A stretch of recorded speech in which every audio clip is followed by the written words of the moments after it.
Welcome back to another episode of All We Do Is Talk. Today we're talking about the end of the MLB regular season and the start of the postseason. We play 162 games for these moments, so playoff baseball is always exciting. I think it's the second best playoffs in professional sports, obviously behind the NFL. But yeah, let's get into it. I'm here with Isaiah. How we doing? What's good, Eric? Uh, Disappointed. I'm doing disappointingly. we'll get to that segment later. So we'll start with the NL MVP. I'm taking Tatis, but the NL was a little weird this year because none of the top performing teams had a player that had an MVP caliber season. Because I think the betting leaders are Bryce Harper. Phillies didn't make the postseason. Tatis, Padres didn't make the postseason. So it's really interesting on how this MVP will be voted on, and it will tell a lot on what they're looking for in an MVP.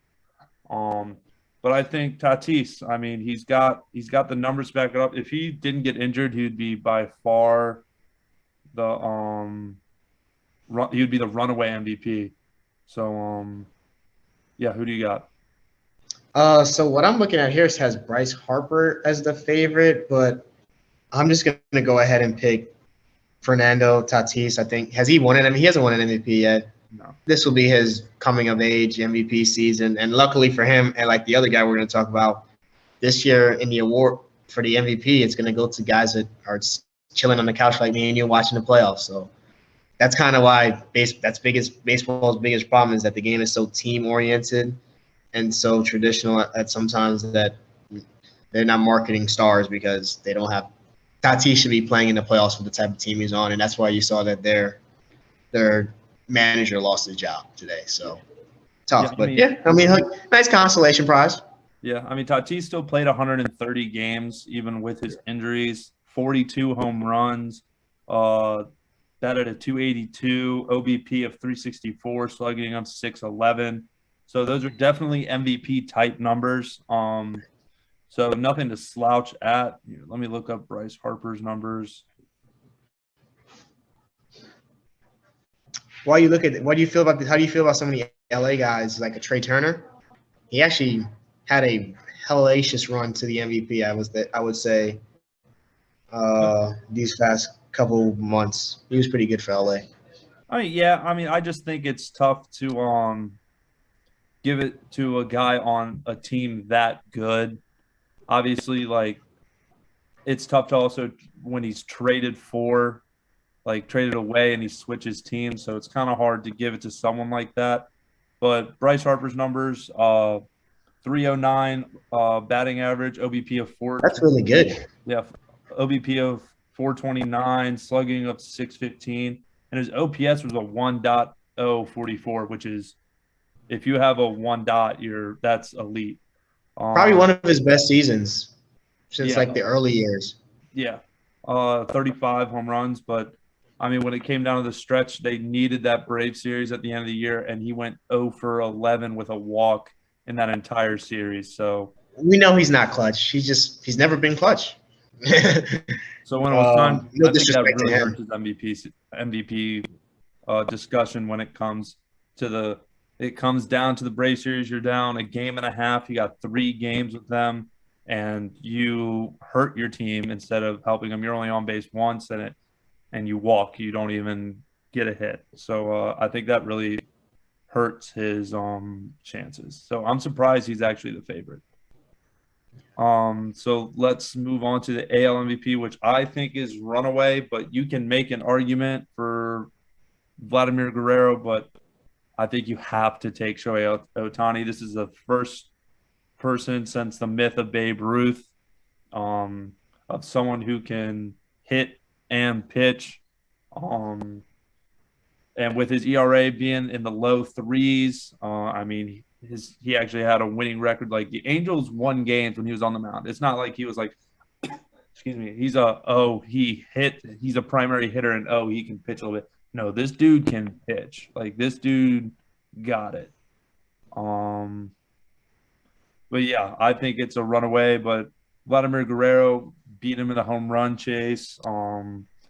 But he's just impressive. I mean, his hitting stats right now, I mean, he had 46 home runs, 100 RBIs, batted 257, batting average, OBP of 372, slugging of 592, and an OPS of 965. I mean, that's still elite. Like he could win. He's in the MVP discussion just off his pitching.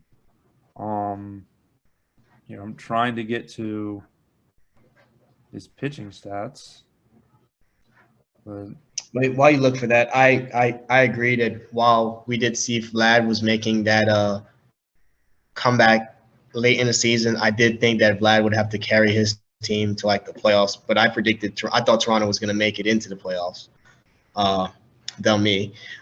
They were a little short, so they didn't make it. So I do believe that Shohei Ohtani is going to run away with the MVP. I mean, he deserves it. I mean, two-way player, first two-way player in like 100 years, like literally.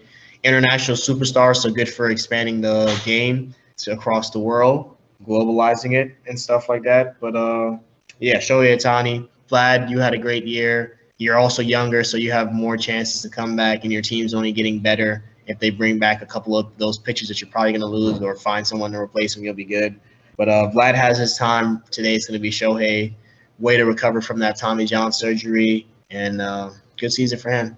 Sucks that his team is – hopefully Mike Trout stays healthy next year, and they can do some damage for sure. Maybe go get a Trevor Story or some real pitching this year. Yeah, they don't need any more position players. They need to address pitching. So his stats for the year were he was 9-2 with a 3.18 ERA, 130 innings. I mean, that if he pitches more and he's just a pitcher, he would have obviously had more starts and more innings, and that would have been close to a Cy Young year. So he had for the amount he pitched, a Cy Young caliber season with an MVP type year at the plate. So definitely deserves the MVP. But Vladimir Guerrero definitely deserves his props. I mean, he had an incredible season. Looking up his stats right now, he played in 161 games, so he played the entire year, only had one game off. 48 home runs, 111 RBIs, batting average of 311, 401 OBP, slugging 601, and an OPS of one dot on the nose, pretty much. So that's still a dominant MVP caliber year for him. His WAR this year was 6.8. He was great. Yeah, just an unbelievable season for him, and especially for his age. Yeah, he's so young. That's the crazy thing.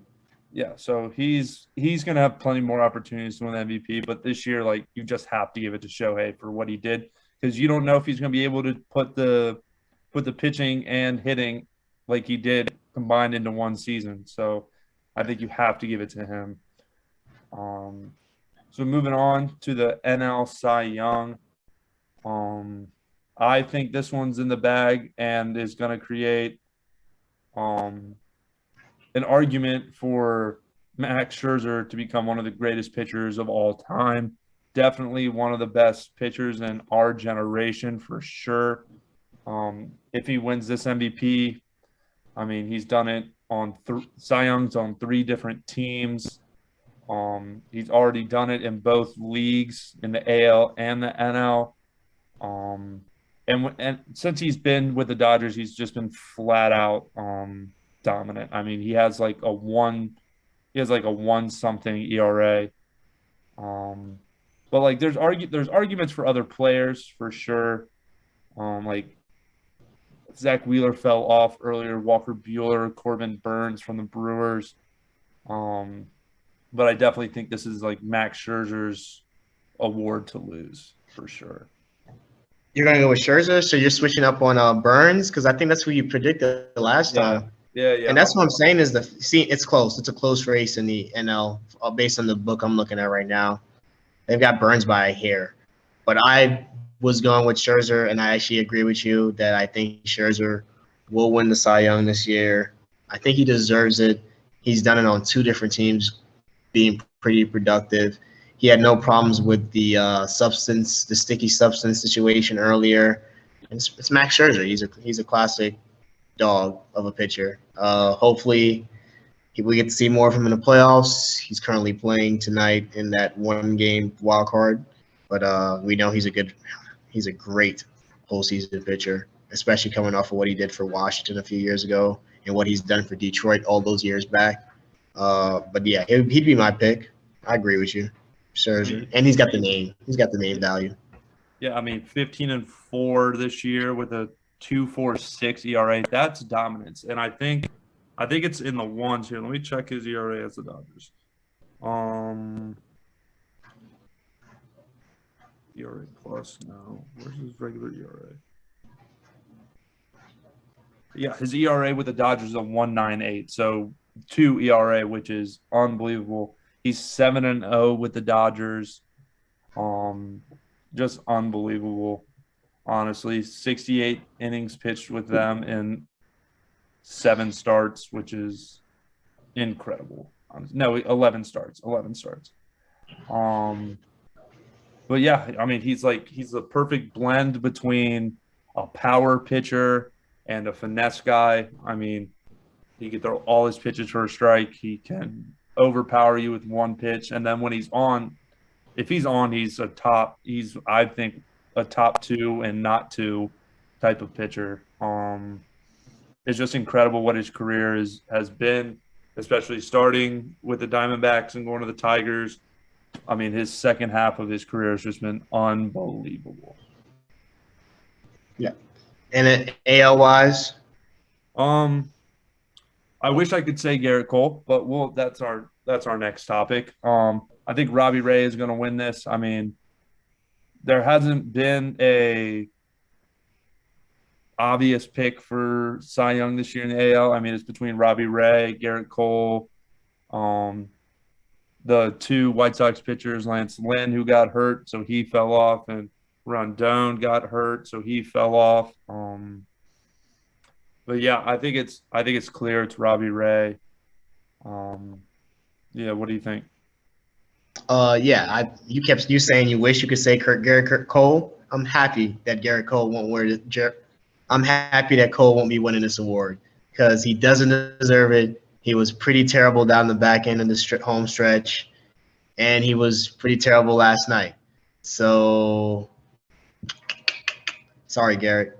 He doesn't have a Cy Young, and he might, if he doesn't have a couple big years coming in the future, he might never win a Cy Young, which will be sad for him. But if he doesn't win no championships for the Yankees, I won't really care if he doesn't win any Cy Youngs. But Robbie Ray gets handed the participation 2021 AL Cy Young Award. He had a good year. He has the strikeouts per 9 record based on this season or something like that. I saw that earlier.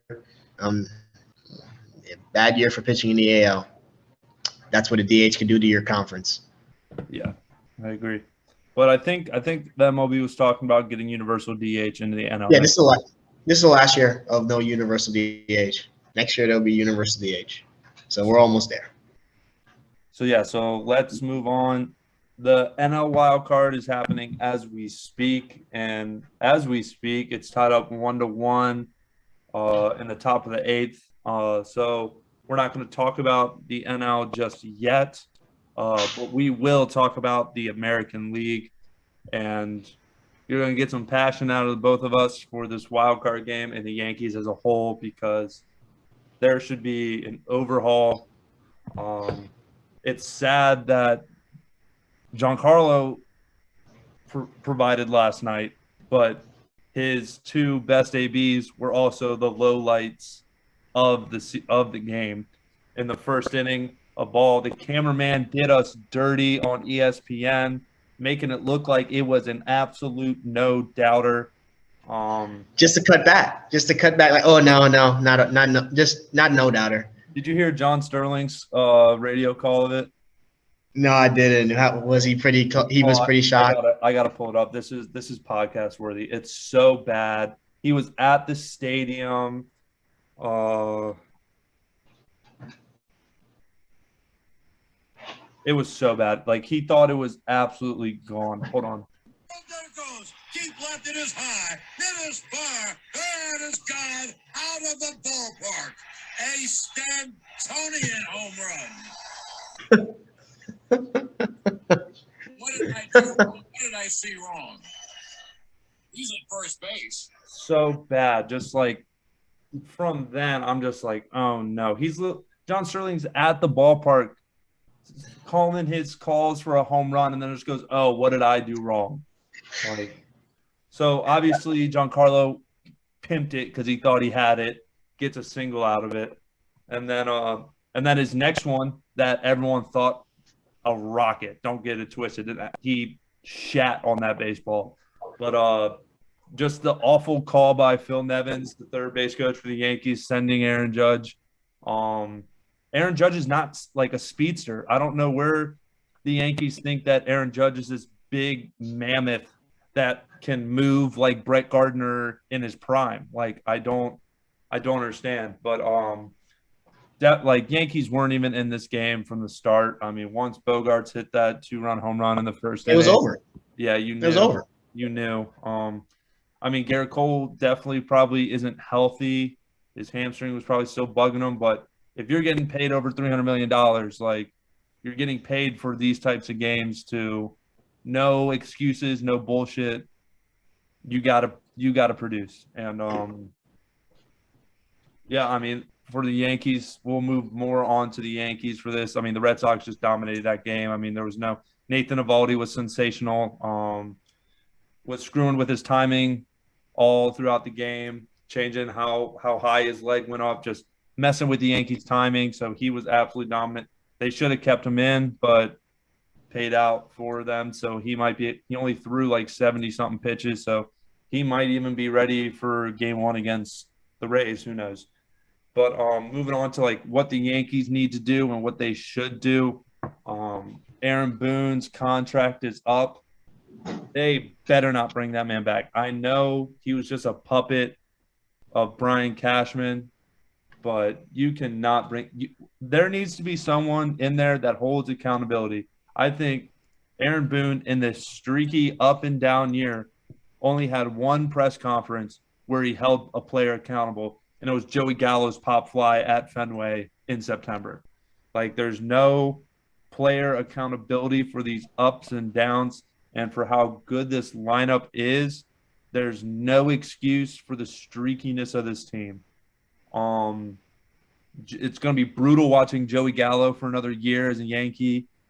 I hope we re-sign Rizzo, but that seems unlikely. And it seems like we're trading Luke Voit from having him be a player of the week in the American League to not playing him again the rest of the year. There's just questionable calls all around. And it's crazy if you, at the beginning of the season, said Stanton, Judge, healthy a majority of the year, and they both hit 30-plus home runs. Garrett Cole is a top 2 in the Cy Young, and the rest of the Yankee pitching is actually great the whole year. You'd be like, oh, Yankees won the World Series. Like, you would be like, oh, like that's all you need is Stanton, Judge to stay healthy, Garrett Cole to be a top 4 pitcher in the AL, and the rest of the pitching to do their job. And we weren't close. Like it was not even close to what. Barely made the playoffs. So barely made the playoffs. Like I don't even consider this wild card game and they were celebrating it like it was something, but they haven't won anything, so I'm not surprised. Get a player bonus for me. I consider the wild card postseason. It's not playoffs. Yeah. They were enjoy the bonus. Hopefully they take a nice trip. But I mean, this loss encapsulated the whole season. Inconsistent starting pitching from guys you're paying lots of money to. Bad injuries that got DJ out. Hicks never played, so the lineup's been beat up. Your ace doesn't like your catcher, so one of your better hitters can't hit because you need to pitch your ace. So that's a problem. Mismanagement. And the team waited so long to fix the problems that they have because they had such a right-handed dominant lineup that they fell behind so far that the best they could hope for is to make a one-game wild card run. The Yankees clearly need to in my opinion, they have to overhaul the whole front office because clearly they're doing analytics worse than the Rays, worse than the Red Sox, worse than the Dodgers, worse than the Astros, worse than probably the Athletics, worse than Kansas City did it because they've won a they've won two. They've been to 2 World Series since we've been to our last, and they're rebuilding their team really well. Worse than the White Sox have done it. Like the Yankees might be the worst good team doing analytics right now because like it's clearly not working. Like you said, a full nice health from Judge and Stan and in good play. And more inconsistent from Garrett, but still he was pretty good to start the season, and he was practically the Cy Young until the fall off. And I don't know. I mean, if they bring back Aaron Boone, they'll probably just keep. It'll be Groundhog Day. They'll run it back if they bring back Aaron Boone. I mean, And it's just crazy to think the Dodgers won the World Series last year, and they were still making – they traded for fucking Max Scherzer and Trey Turner. They didn't need that. They made the moves. It's just they made them too late. There should have been more left-handed hitting in the line. How you not have any how do you have to trade for 2 lefties because you're so void of them? Now, I will say DJ LeMahieu had a down year. That was shocking, unfortunate. And then he got some injury problems. And I think he's the most consistent hitter on our team, which definitely missing him yesterday hurt, I think, more than missing JD for the Red Sox because I just think DJ is a little bit better, even though JD had a pretty good year and he's a pretty valuable player and he's got championship experience. But and then lastly, someone leaked a report that the Yankees were going to pick the Red Sox for the tiebreaker game if it became necessary. So somebody put a battery in the back of the Red Sox players to they think they're better. Y'all are a better matchup than a team that didn't make it in the end in Toronto. So that probably didn't help. And like you said, after the first home run that Gary gave up last night, I didn't foresee the Yankees ever making enough clutch hitting because they might have the worst group of positional players of all the good teams, really. They all their players do the same thing. They don't have many speed guys that can run they're the worst base running team in the league, and they're comparable with bad teams like Kansas City or at the bottom. And they don't run the bases well, and they don't play great defense in the infield.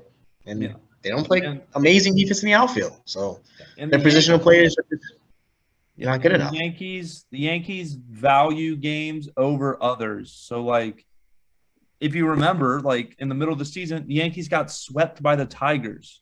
If you win one of those fucking games, guess what? The game is in the Bronx instead of at Fenway. So I hate how they value games over others. They all count the same. 1. It's not, you beat a divisional team, that's 2. No. Guess what? If you beat the Tigers, it's the same amount as if you beat the Red Sox. And it all matters in the end of the standings when it's a 5-way tie and you've given away games that stretch in July where they were just giving away games every day. It feels like with bad lineups and stuff. It's tough. So let's move on to actual. Congrats to the Red Sox, though. Yeah, I mean, especially to lose them hurt, but yeah, congrats to them. Good luck to them. But let's move on to the bracket and give our predictions for the AL. We'll get to the NL, everyone, when we find out the wild card because that dictates who I take in the Giants series. So and these games start tomorrow or Thursday, depending on when you're listening to this. So we'll start with the Astros and White Sox series. Both of these teams have had their spots locked up, and they've known they were going to play each other for a while now. With the Rays running away with the best record in the AL. So these 2 division winners knew they were going to go up against each other for a while. And I have the Astros winning in either 3 or 4, honestly. I think the Astros are way more experienced. I think they have the much better lineup than the White Sox. They play in a tougher division, and even though that doesn't say much, but they were still playing teams that were trying to get in the playoffs. They were playing Oakland, who was trying to get back into the wild card race. They were playing the Mariners, who were in the wild card race. So they were playing competitive games. Meanwhile, the White Sox haven't played anybody or a meaningful game since July. They've been able to beat up on the Tigers, the Twins, the Royals, the Indians. Everyone in that division is terrible. And it's tough to pick the White Sox in this series, in my opinion. I got into a couple Twitter fights with some White Sox fans on my opinion of this game, of this series, and I honestly think it can't go any other way other than Houston. Now their pitching's not what it has been in previous playoffs with Verlander and Garrett Cole, but I still think they're going to get this done easily. I think it's either going to be a sweep or a gentleman's sweep. What do you think? I agree. Houston in 3 or 4. Chicago's this is a good experience for Chicago because they've got young guys that they're building towards becoming a championship type of team.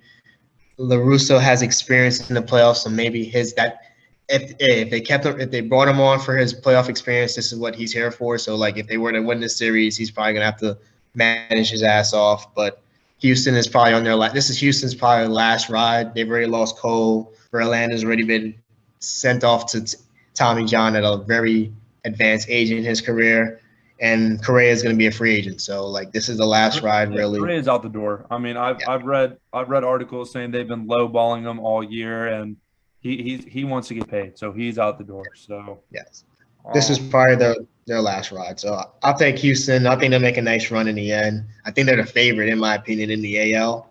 So I'll take Houston in 3 or 4 as well. Chicago good season though. So let's move on to the other side of the ALDS, Boston and Tampa Bay. The TI-82s versus the Boston Red Sox. I think the Rays win in 4 or 5. I'm gonna say 5 because I think Boston has more star power than the Rays, but the Rays just fucking do it. I don't know how they lost their ace and they still got the best record in baseball, like best record in the AL. But I think it's gonna be one of the more exciting series. If the Dodgers win the wild card, the Giants and Dodgers series will be the best series. You win 107 games just to face the team that you tried to avoid, who won 106 games. But I think the Rays will edge this one out, and I think if the Red Sox win this game, they're going to the World Series. If they win this series. Oh wow. I do think Tampa Bay. I don't think Tampa Bay is as talented as they were last year, but I didn't know who Randy Arozarena was last year either. So they probably got a couple guys that are going to step up and get the job done this year. So I'll take Tampa Bay in a 5-game series as well. I think they'll be tough. This will probably be the best of the 2 AL series, unless Chicago has some young guys that are ready to rise to the occasion. But Tampa Bay in 5, and then paying for the Yankees because that's 2 teams in a division playing in the playoffs while they go home. So I mean, the Yankees were going to get swept by the Rays, but that's the more disappointing. That's the even more disappointing thing. But so both of us have the Astros and Rays in the ALCS. Who do you have going to the World Series out of that 7-game series? I'll take Houston in 6 because I think they're going to push this last chance narrative all the way, and so I'll pick Houston right now to be my favorite to come out of the AL. As much as it pains me to say. Yeah, I mean, this ALCS that we both predicted, I hate both teams. I hate them with a passion. But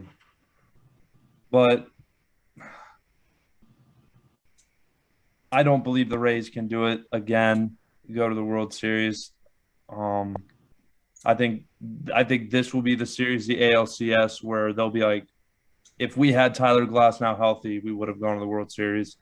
Because it's got to bite them in the ass at some point not having their dominant starter. And the playoffs are where that really shows. Because you win playoff games with pitching. You don't win with offense. You win with dominant starting pitching and dominant bullpen. And the Rays have a dominant bullpen, and their starters have been holding out. But I think the Astros offense is incredible. Altuve, Correa, Bregman, Alvarez, all those guys. Jackie Bradley. No, not Michael Brantley. Michael Bradley, yeah. Michael Brantley. Jackie Bradley plays for the Jackie Bradley plays for the Red Sox. No, he Michael plays for the Bradley. Brewers now. Oh, really? Yeah, I'm pretty sure. I know he's not on the Red Sox. So yeah, so sadly we both have the Astros going to the World Series. Those cheating scumbags will make it to another World Series, but my NL will be the champion. To bring that to the podcast. All right. Speaking of LL, we do have one of the NL matchups that is going to be starting. We already have that one, so we could go ahead and look into that one while we wait for this finish to LAD versus St. Louis. So we've got the matchup of the overachievers. So I don't think either of these teams will be picked to go to the World Series from neither of us, but it's got to happen. But we've got Atlanta, who won the NL East, even though they had the most injuries and were the least talented team by the end of the day, going to face the Milwaukee Brewers, who just had dominant pitching this year and now are the shit. So, I mean, how do you feel about the series? I think the Brewers are going to win in 3 or 4. That's why I said speak for yourself about neither one of those, because I think the Brewers are legit, because back to what I'm saying, dominant pitching, they have 3 starters that have been dominant this year. So I like the Brewers a lot. They'll be tough against the Dodgers if they make it out tonight, and with the Giants. But we'll see. I mean, we'll have to see on who comes out, because we're still in the bottom of the 8th of the Dodgers game. It's still tied 1-1. But yeah, I have the Brewers winning that fairly easily. Okay, I'm gonna pick the Brewers because I just think I think Atlanta's like this is like where you peak for what the type of season they were having. It looked like they were gonna have a train wreck. They regrouped and they still made the playoffs. So I mean that just shows they're a good organization. But I also believe that the Brewers will probably win in 3 or 4 games, and they'll be end of the road for Atlanta. Watch out for Freddie Freeman. He does have lots of experience, but Atlanta always chokes in the playoffs. That's Atlanta. I'm just surprised they still found a way to win the NL East. So now that we've seen the exciting finish to the Dodgers-Cardinals game with the Chris Taylor walk-off home run, we have now the 2 best teams in the National League record-wise going up against each other with the Dodgers and the Giants. I think this is the best NLDS matchup by far. I mean, it's the best 2 teams in the league. So, I mean, yeah, good matchup between one team that overachieved using their analytics and another team that overachieved because they know how to spend their money and use their resources. Can't blame either of them. Styles clashing here. I think the Giants are more of a team, like like they're a team, well-oiled machine, while the Dodgers are some of their parts, and they have really good parts.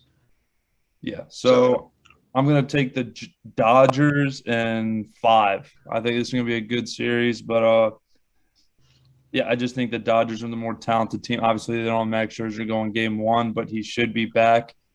Hopefully, he won't be drunk. But yeah, I think just the Dodgers are the better overall team, and I think they'll get past them.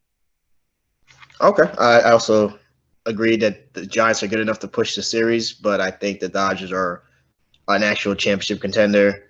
Maybe the Giants will surprise us because no one believed that they were going to be the best team in the whole league. But I'll take the Dodgers in 5 and say good season for the Giants. Like really good overachieving season anyway. Yeah, set the franchise record for most wins this season, which was very surprising with people thinking they were going to be a 3rd place team in their division. So good season for the Giants. Good season for the Giants. So we both are going to go. So we both have Milwaukee Dodgers as the NLCS. Yep. How you feel about it? I think the Brewers are going to pull this out, actually. I think with their starting pitching as well, I think they're slightly deeper starting rotation wise, and I think their bullpen's better than the Dodgers. So I'm going to go Brewers in 7. They'll have home field advantage through the series because they won their division. And I think Christian Yelich will step up. I think all their guys will be ready for this series. And yeah, I have Milwaukee going to the World Series. I just can't. I was watching some videos hyping up how good that Milwaukee pitching really is. I just don't know if their hitting is good enough. I just don't know if their hitting is good enough. I don't know if they have the right guys in their lineup to match the guys in the Dodgers lineups, even with guys like Bellinger having an off year, but the Dodgers still have Betts and they still have what's his name? Who's their shortstop? Seager, and they've still got Turner, and like we saw, they still got guys like Chris Taylor, and I forgot about both Turners. They have Trey Turner and redhead, the ginger. Yeah, so like they have both. Like that's a really good lineup. So I'm gonna go with the Dodgers in 6, and I think so. That means I'm predicting we get the rematch of the 2017 World Series. Yeah, I mean, I think that series will be really exciting for the NL Central. I think the champion is coming out of the National League this year. I mean, it doesn't matter if it's the Braves or the Dodgers. I think either team will be the better team when it comes to the World Series. All right, so I just think you just didn't want to think about Houston winning another championship, and I don't want to think about it either. So I'm just going to go ahead and make my World Series prediction. I'll go with Dodgers in 6, probably 7 games over the Houston Astros, and the lesser of the two evils gets a second championship to start thinking about dynasty. Yeah, I mean, the Dodgers definitely have the pieces to start a dynasty for sure. I mean, when Cody Bellinger's your 8-hole hitter, that just proves how deep you are in your lineup. We'll see if they retain Max Scherzer, because I think if they're able to retain him, that's when the dynasty truly starts. But yeah, so I have Brewers Astros as my World Series. I'm gonna go Brewers to win it all, and probably 6 or 7 games. I'm gonna go 7 just because I want to see a Game 7 World Series. But I think that's gonna be a great World Series. Milwaukee, I don't think we haven't seen them have a late playoff run since CC helped them out with his immaculate run with the Brewers.